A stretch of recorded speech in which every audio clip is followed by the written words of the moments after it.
నీ పేరు స్వాతి అనుకుంటా కదా. చాలా కాలమైంది నేను చూసి. ఎలా ఉన్నావు? అవునండి, మీరెవరు? నా పేరు స్వాతినే. ఇంట్లో అద్దుకుండే వాళ్ళం కదా, స్వీటీని మర్చిపోయారా? నాకు ఇంకా అర్థం కావటం లేదు. సారీ, మీరు ఎవరో గుర్తుపట్టలేకపోయానండి. మ్యాథ్స్ మాస్టర్ మోహన్ గారు ఉన్నారు కదా, వాళ్ళ పాపని. ఓ, మాస్టర్ గారు అమ్మాయి మీరు కదా. సారీ అండి, గుర్తుపట్టలేకపోయాను. చాలా కాలమైంది కదా. సార్ ఎలా ఉన్నారు? మేడం గారు బాగున్నారా? రీసెంట్గానే మా ఫాదర్ కూడా ఎక్స్పైర్ అయ్యారండి. మా మదర్ చాలా డల్ అయిపోయారు, నేను డల్ అయిపోయాను.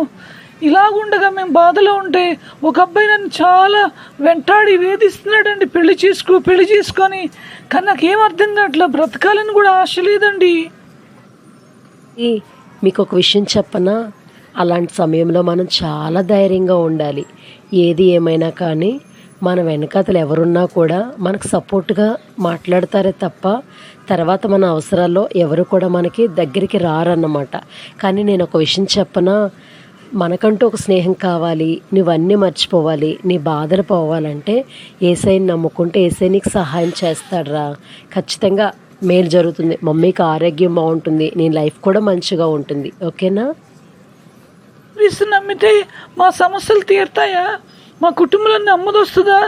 దేవుడు నాకు సహాయం చేస్తాడా?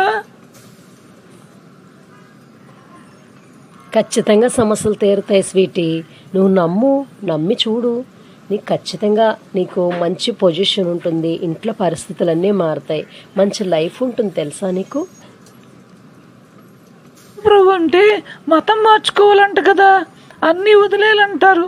ఎందుకంటే మరి మాకు మా ఇంట్లో ఎవరు ఒప్పుకోరు.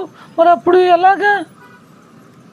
ఈ యేసుప్రభు అంటే చాలామంది మతం అనుకుంటారు, కానీ అది మార్గం మాత్రమే. అది మనం ఎంచుకోవడంలో ఉంటుంది. సరైనది ఏదైనా, ఇప్పుడు ఎక్కడికన్నా మనం వెళ్ళాలనుకో సరైన బాటలో నడుస్తామా లేదా?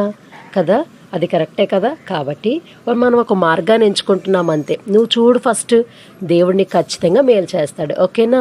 నువ్వు రోజు ప్రార్థన చేసుకో, బైబిల్ చదువుకో, మనస్ఫూర్తిగా నీ హృదయాన్ని ఆయనకి ఇచ్చావనుకో, ఎస్సయ్య నువ్వు నాతో మాట్లాడవా, నాకున్న సమస్యల నుంచి నన్ను విడిపించవా అని చెప్పి నువ్వు అడుగు. ఖచ్చితంగా దేవుడు నీకు సహాయం చేస్తాడు. సరేనా? ఓకే స్వాతి, తప్పకుండా నేను చర్చ్కి వెళ్తాను, ప్రార్థన చేసుకుంటాను. నేనే కాదు, మా మదర్ని మా తమ్ముడిని కూడా తీసుకుని వెళ్తాను.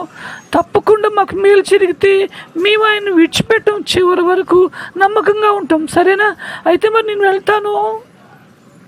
ఓకే స్వీటీ, ఏం పర్వాలేదు. ఓకేనా? ధైర్యంగా ఉండు. నువ్వేం టెన్షన్ పడాల్సిన అవసరం లేదు. మమ్మీని తమ్ముడిని అడిగానని చెప్పు. నీకోసం నేను ప్రతిరోజు ప్రార్థన చేస్తాను. ఓకేనా? నువ్వు మాత్రం నేను చెప్పింది మర్చిపోవద్దే. బాయ్. God bless you.